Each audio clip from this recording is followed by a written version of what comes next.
Hello everyone, good morning and welcome to Coaching Team Talk. I am Life Coach Tricia from Life Coach Philippines. This is coaching for self-expression. So, maraming aga sa gabos po. Good morning everyone. So, this coaching conversation po is for the people who are struggling to express themselves and also for the people who want to understand and help also the people na nahihirapan mag-express. So, my mission is to create a safe space for you and for the people that you love. Express as you journey on the freedom to choose to stay alive and to dream big again.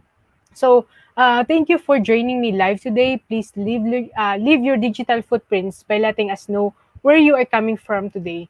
Please do tag a friend and circulate this video to help us reach more individuals who might be in need of what I will be sharing for this session. So you may also give some shout outs to the people you want to greet and reach out with some inspiring message. So if you're watching this on a replay, please don't forget to comment #replay. And I'm streaming via Facebook page of Life Coach Philippines and YouTube channel Coach AI Connect. If you are new to our platform, please like, follow, and subscribe. So welcome everyone to another episode of Coaching for Self-Expression. So this is my pang 21 episode ko na po to ng Coaching for Self-Expression. I'm really happy to really share everything about you. I mean, everything about self-expression and to share my own journey in self-expression. So, but before I begin my topic for today, let me introduce myself. So, I am Life Coach Tricia. I am a certified co-actively co-create life and mental health coach by Master Coach A. I'm one of the scholars of Master Coach A in Coach A Tribe speakers who shared their own message during the Samut Summit 2021.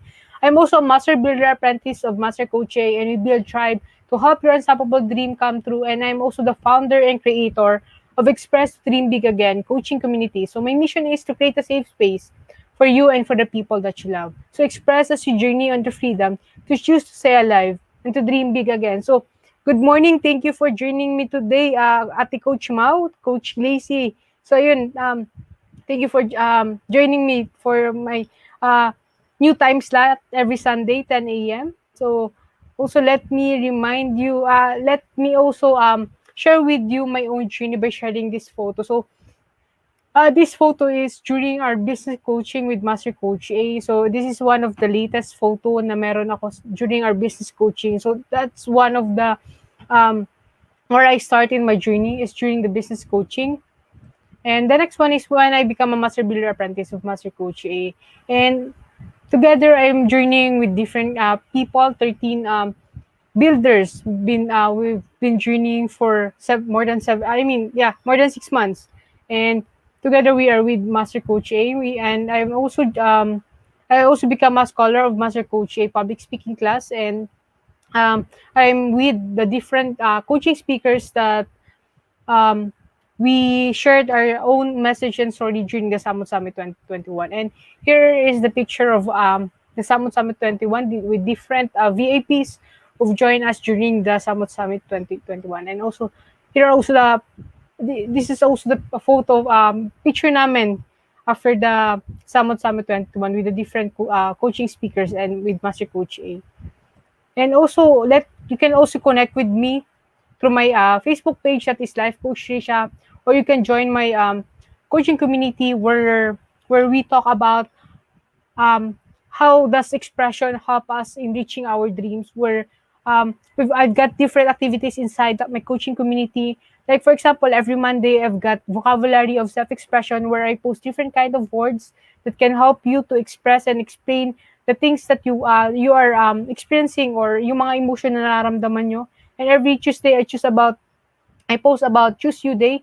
What are the things that you are choosing for yourself? The things that help you to express yourself. And uh, kapag Wednesday naman, I post about more about celebrating wins. I call it Wins Day. And every Thursday, I talk about more about dreams, yung mga pangarap nyo, yung goals nyo, paano kayo mag-set ng goals. And every Friday, I post about Freedom Day. What are the things that you want to be free from? And ano yung mga bagay that really allow you to feel that freedom na gusto nyong maranasan. And every Saturday I talk more about emotion and how does understanding emotion help us to express ourselves. And every Sunday I talk about the different kinds or different ways in expressing ourselves. So You can also encounter yung mga ways na ginagamit nyo na right now para ma-express yung sarili nyo. But you will also discover a lot of ways that can really help you to express yourself.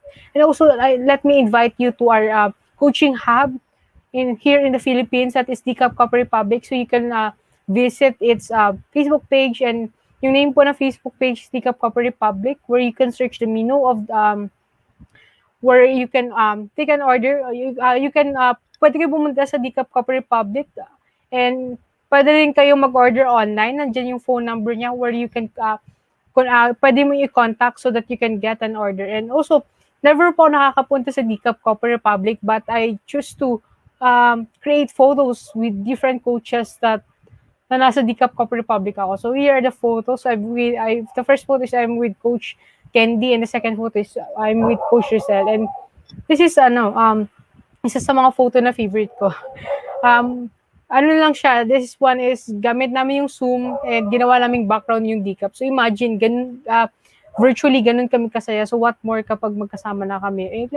I'm really excited to really visit Decaf Copper Republic. And let me also remind you to share your pack my bag moment from this talk, so that you can help someone to really express themselves. Kasi kapag you allow yourself to express, you also allow the people in your digital space to express. So I'm really encouraging you to share the things that you've learned from this talk, and to really express that in your digital space, because you don't know kung sino yung pwedeng matulungan yan. So it's maybe a one person na hindi rin nahihirapan din mag-express ng sarili nila, and when they saw your posting, they were really you will really help them and allow them to express themselves. So just post it, and just don't forget to write the hashtag Pack My Bag moment so that we can support and help you. So for my topic for today is self-worth. But let me also begin with my journey in self-expression. So I begin my first episode here in Coaching for Self-Expression by talking about the effective communication techniques. The effective communication techniques that help us to really to learn a new technique that can help us to really express ourselves. So I shared that in my first episode here in Coaching Teen Talk. And right after that, I shared about one of my ways in expressing myself is through photography. And the next is I also shared about journaling, writing. I shared about journaling, the photo journaling. So if you are a type of person na nahihirapan mag-journal through words, you can really put some photos in your journal that can really help you to express yourself. And I've also shared about social media platforms. What are the different kind of social media platforms can help you to express yourself? So through Facebook, we can express ourselves by posting a photo or posting our thoughts in our timeline, or we can post a photo in the Instagram, or our thoughts inside the Twitter. So what are your different ways in expressing yourself? So thank you for joining me this morning, Coach Sean and Coach Rog, and we've got also Master Coach Asmin. Thank you for joining me, and we've got also Coach Lynn. So thank you for joining me this morning. So coaches, what are your different ways in expressing yourself? So as a journey in self-expression, I've uncovered and I recognize a lot of kinds of way that I can really express myself. And one of that is through creative writing. So I love creating poems, and I love not just writing, but to really share it to someone na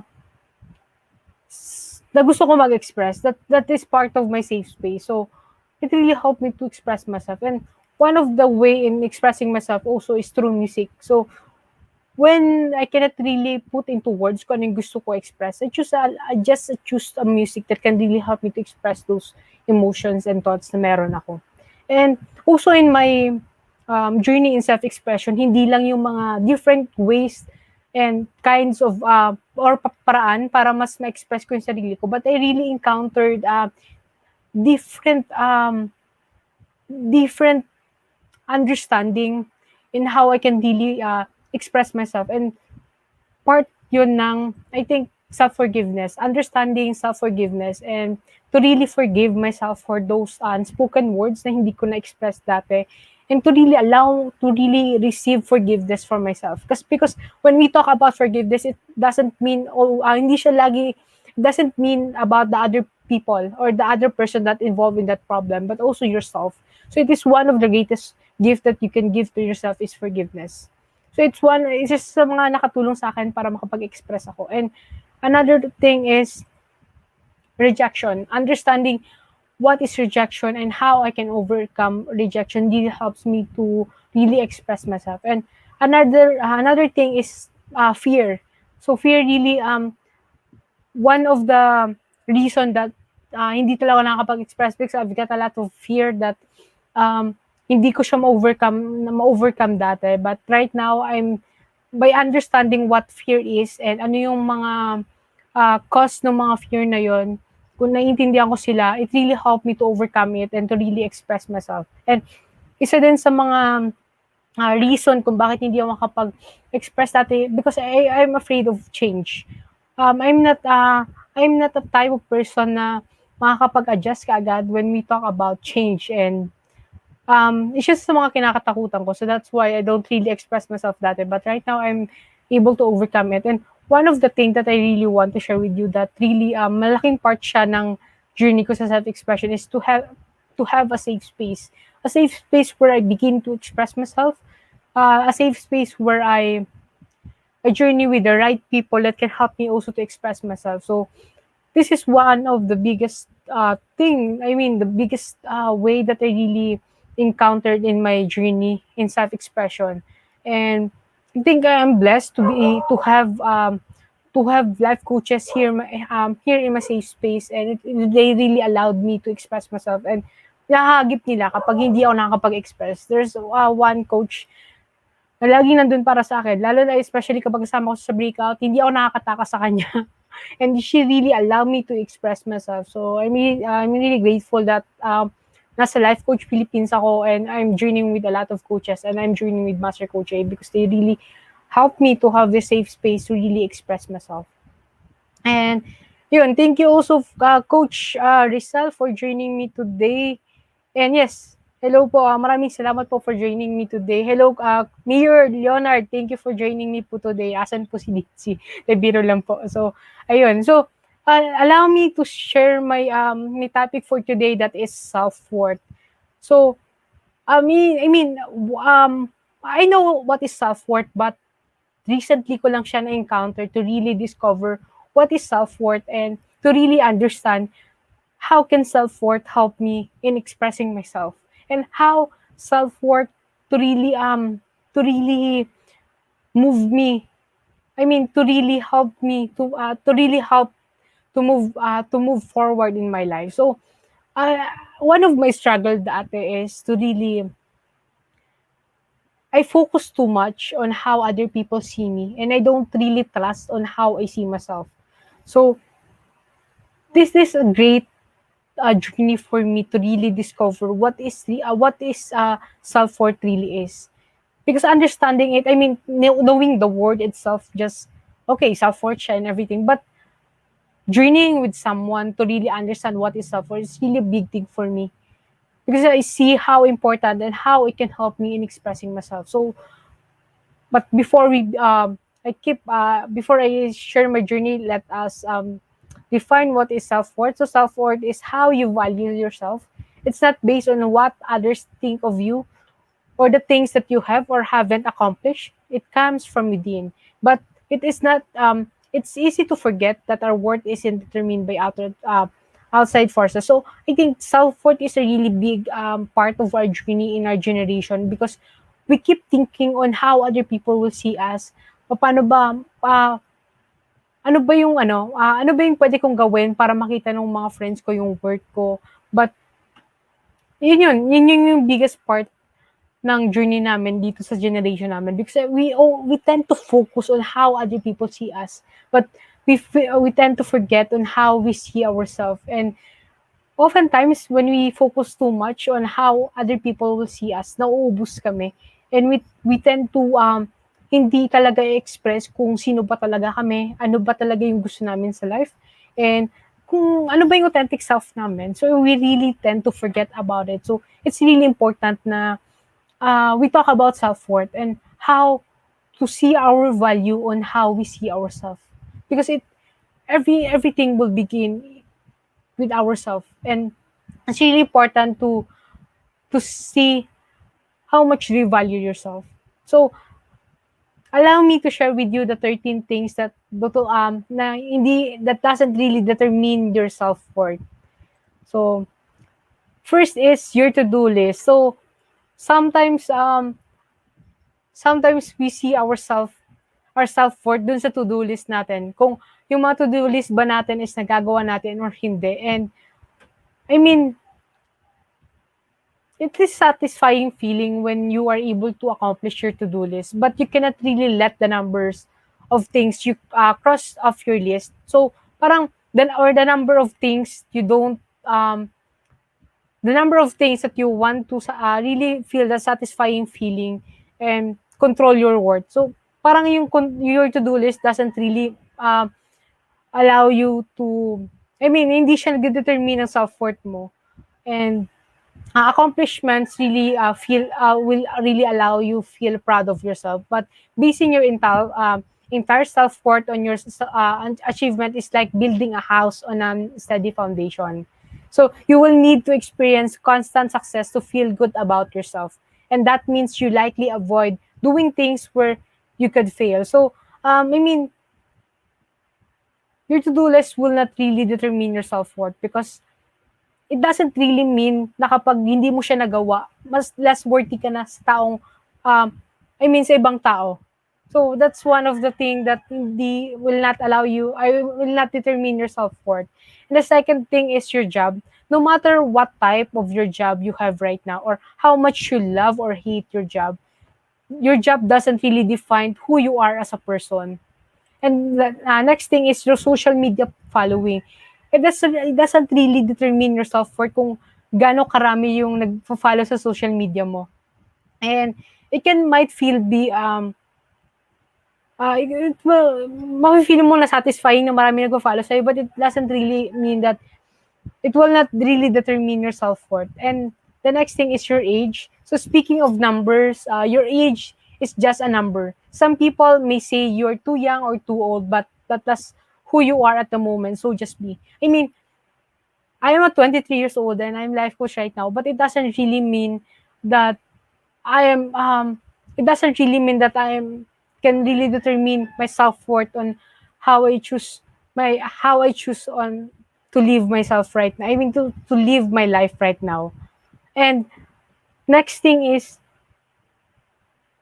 your appearance doesn't really determine your self-worth. If you want to change the way you look, do it for yourself, not for the other people, or to really determine your self-worth. Because no matter how you look, the more yung importante dun is how do you see yourself. So the next thing is other people. So I'm guilty of comparing myself to other people, to others who have the same job title as me, or others at my age. But I've learned that I have to manifest in my own lane. So I should, para I can really determine my self-worth. I mean, I keep comparing myself to other people, but I forget that I'm a unique person. That I've got a lot of uniqueness in myself, and and and and keep comparing myself will not help me in seeing how I see my value on myself. So what are your ways in determining your self-worth? And the next thing is how far you can run. So even it doesn't really mean na kapag mas mabilis yung kasama mo magtumakbo sa iyo is mas worthy na siya sa iyo. It doesn't really determine your self-worth.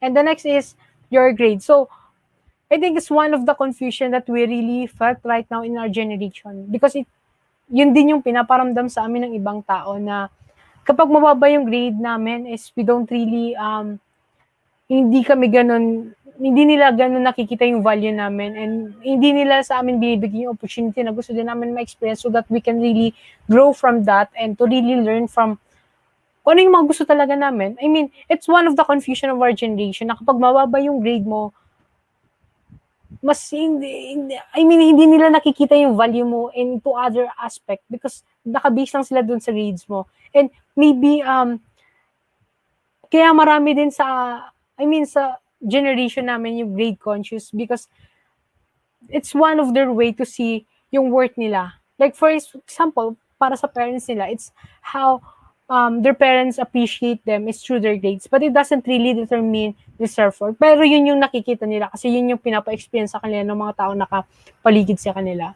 So, but it doesn't really determine your self-worth. And the next thing is the number of your friends that you have.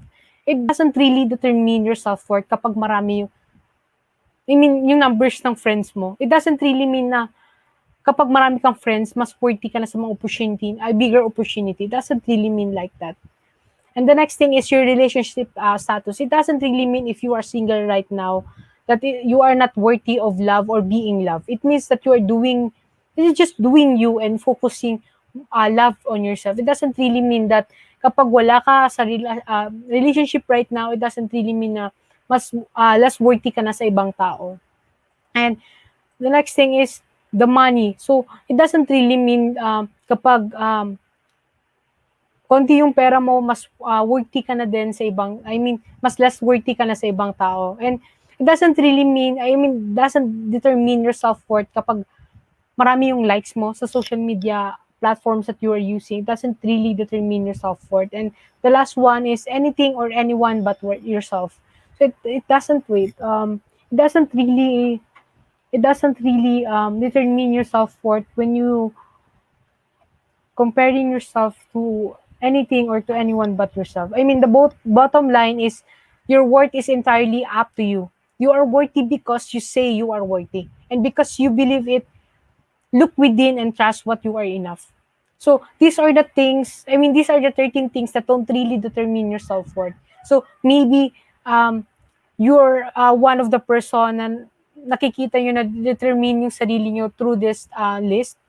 So, or maybe you know someone na determine niya yung self-worth niya through this list. So, allow that someone to know na these are not the things that can really determine your self-worth, but it is how you see yourself or how you see how much value in yourself. And your worth is entirely up to you. You are worthy because you say you are worthy. It's not because of all of these things, but how you see yourself. And through that, how would you describe your self-worth right now? Paano mo ba dinidescribe yung self-worth mo right now? Yes, thank you, Coach Marape, for sharing that. It is not your physical appearance or achievement, popularity. Your value is you, as you created. And sabi din ni Coach Nords, your amount of your money doesn't determine your self-worth. Yes, intentional living, Coach Nords. And your worth is entirely up to. Yes po, Coach Nords, that is true. And thank you for expressing yourself in the chat box. And sabi din ni Coach Rog, yes, it is how you see yourself. So coaches, how would you describe your self-worth right now? What words would you use to describe yourself right now? Ano yung mga specific words na gusto mong gamitin para ma-describe mo yung sarili mo right now? And what value did you place on yourself or aspect of yourself?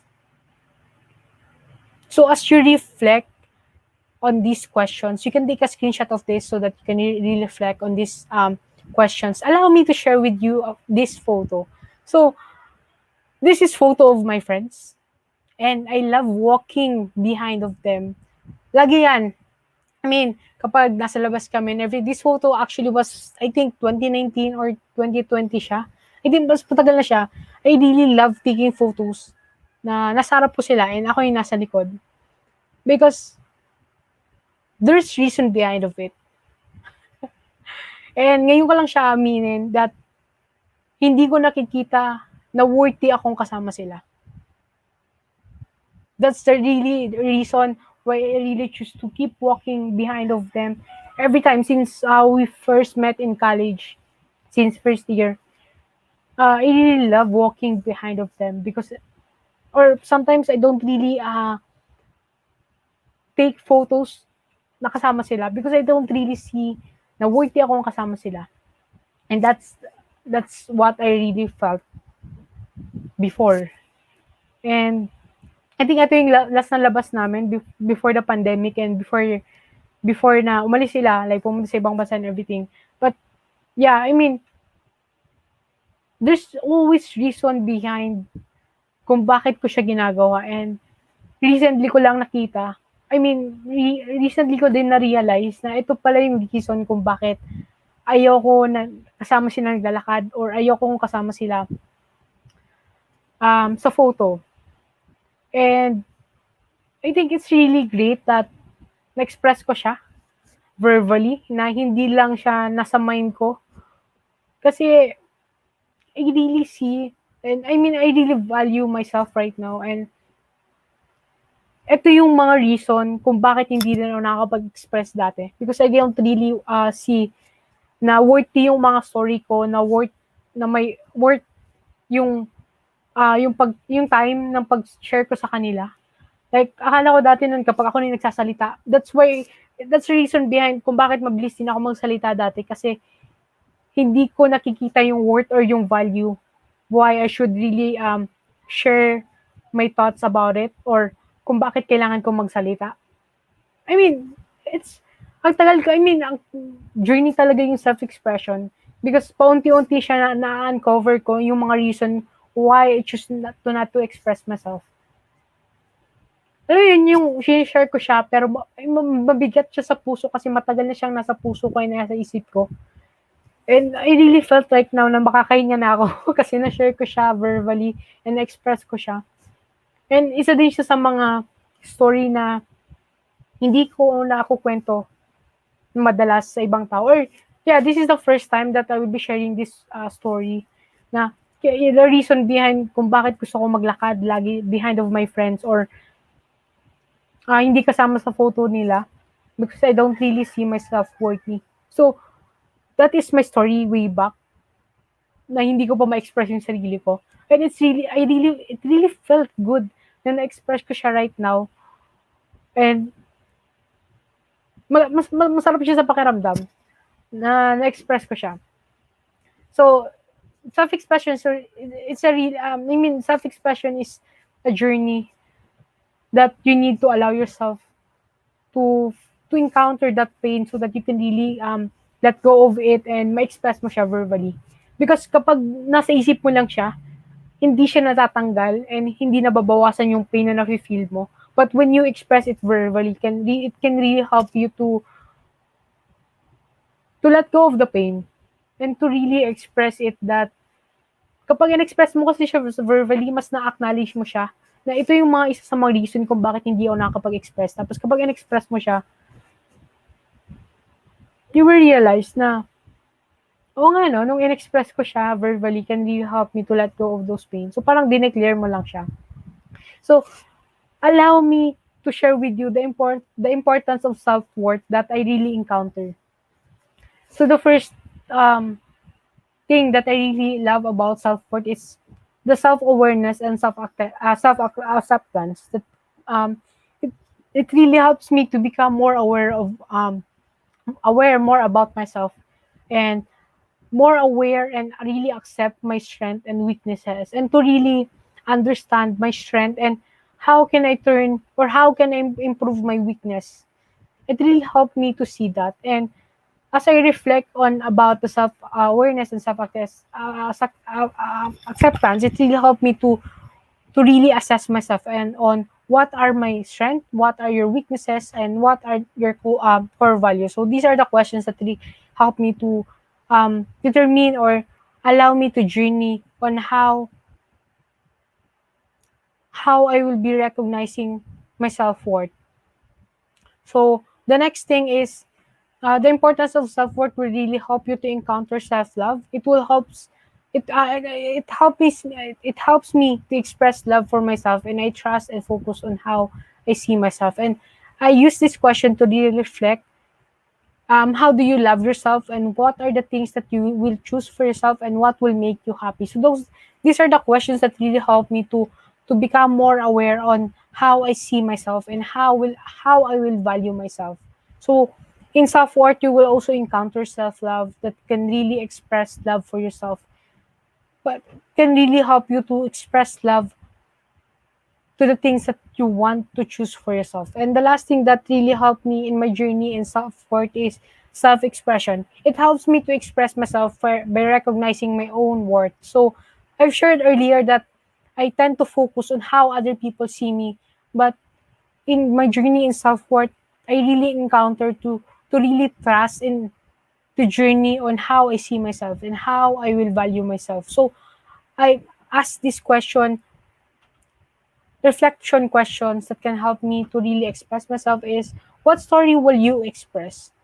When you encounter, I mean, when you see the value sa sarili mo, ano yung story that will you, na pipiliin mo para i-express mo? I think yung para sa akin is yung journey ko on how I start in expressing myself. And in one word, describe yourself right now. Ano yung one word that will you choose to really use for yourself? I mean, to recognize your own worth. Ano yung one word na yun? And what are your ways in expressing yourself? So, identifying the ways in expressing yourself will really help you to allow to encounter self-worth on yourself.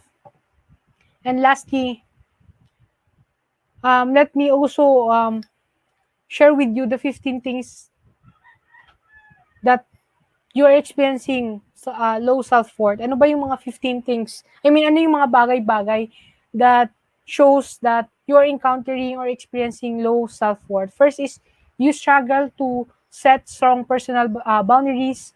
Next is you suffer from constant self-doubt. Next is you're cynical about the value of what you do. Fourth is you struggle to believe that anyone could really love you. Next is you cannot accept compliments without feeling embarrassed or skeptical. Yes, I mean, I really encountered this that whenever someone congratulate me or say compliments to me, hindi ko alam kung paano ako mag-respond. So, that's one of the reason kung bakit matagal po ako mag-reply kapag may nagme-message sa akin that congratulations or something with compliments. Matagal ako mag-reply po dyan. And the next is you always put others' needs above your own. Yes. It's one of the thing that's I mean, yan yung mga reason behind kung bakit I really love serving other people, to really serve them, to lead and serve them, kasi I love putting other people needs above my own. Kahit kailangan ko i-sacrifice yung own happiness ko para lang ma-fulfill yung responsibility ko sa kanila, gagawin ko siya. Because I'm type of that kind of person. And I mean, isa siya sa mga na-realize ko na, nga no, I'm really experiencing low self-worth. And next is you settle for less in relationship and jobs, thinking it's the best that you can do. So, recently, I really encountered this na I stick to a job na alam ko naman na hindi ko siya gusto and I am more than that sa job na yon.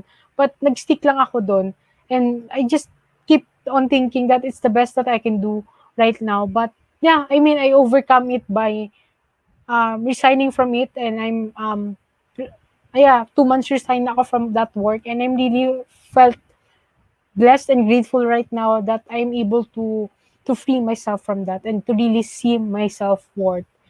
And next is you value other people's opinions above your own. Yes, nung nasa college ako, I really love asking other opinions muna before ako magde-decide kung tama ba yung opinion ko or share ko ba yung opinion ko. So, I'm a type of person dati right now. Parang perfect ko to itong 15 sides dati po. So, next is you always feel a sense of anxiety and tension around others. Yes, I always feel that kind of anxiety and tension. And the next is you are scared of sharing your authentic self with the world.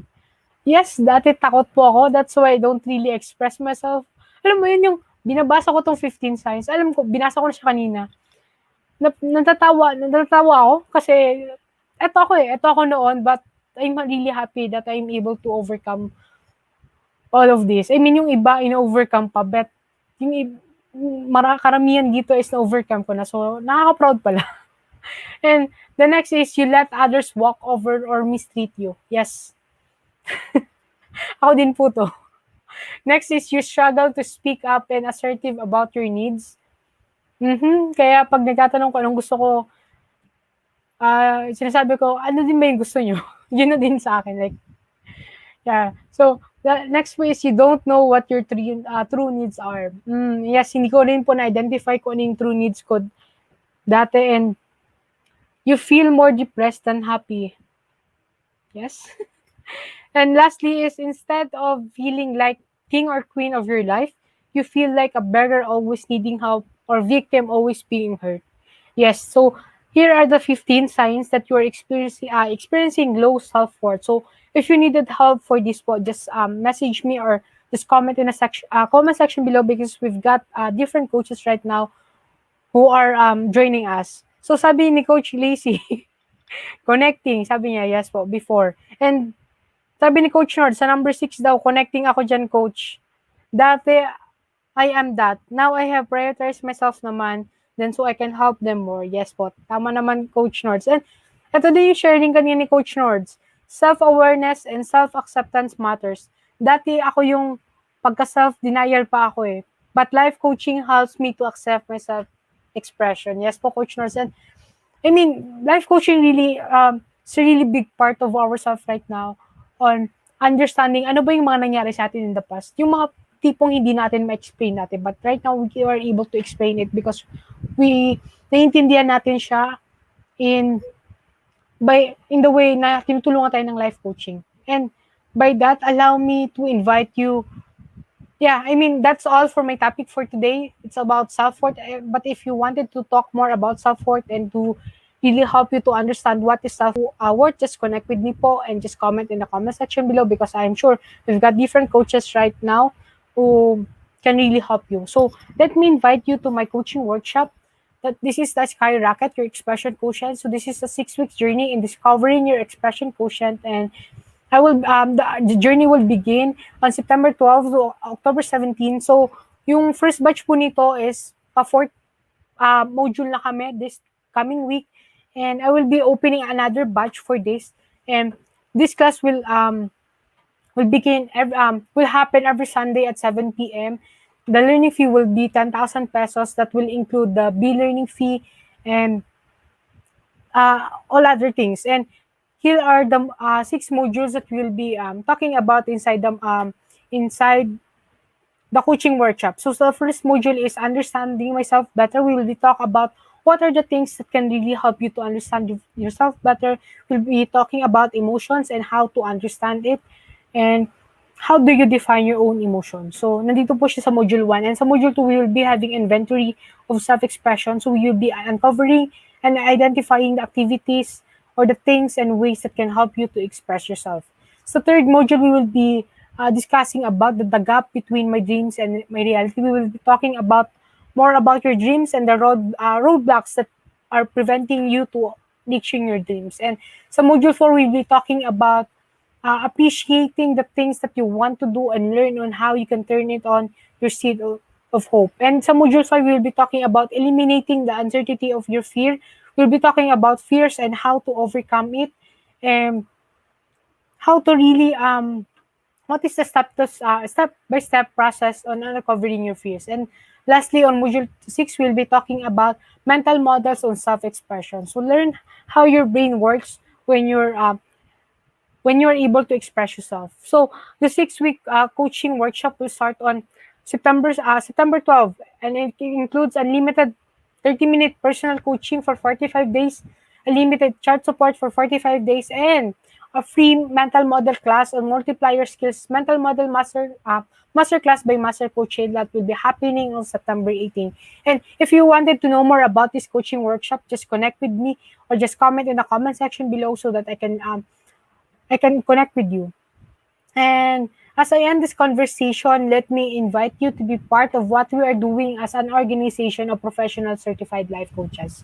So if you are not yet a smart holder of B-Learning e-card and you are still missing all the perks that we enjoy, today is the best day to take an action. Connect with Coach Tricia to 0917-5861-661 to join the B-Learning Society, the 10th maker of B-Learning homes for mental fitness. So enjoy the 5% food and beverage discount from the Copper Republic and get full access to Mental Model Masterclass by Master Coach A, happening every third Saturday of the month plus benefit from the 90-minute free coaching session with senior coaches from Life Coach Philippines. So for more information and registration assistance, connect with Coach Rizal to 0917-586-1661. And for individuals who intend to embark on journey of becoming a certified life coach, Master Coach A now offers co-actively co-create life coach certification program.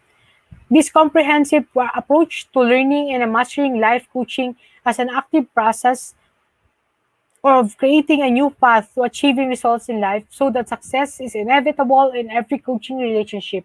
It includes a 21-based web-based learning and a 3-day live coaching bootcamp with Master Coach A and a 3-day live business bootcamp with senior coaching team.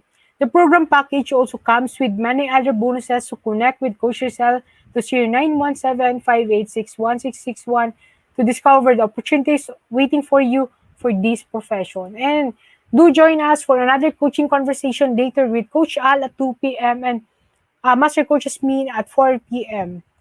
And let me know how I can help you. So if you have question or to know you wanted to know more about this coaching Ting Talk, let you can connect with me through my email that is trishacarino at gmail.com, and you can connect to me.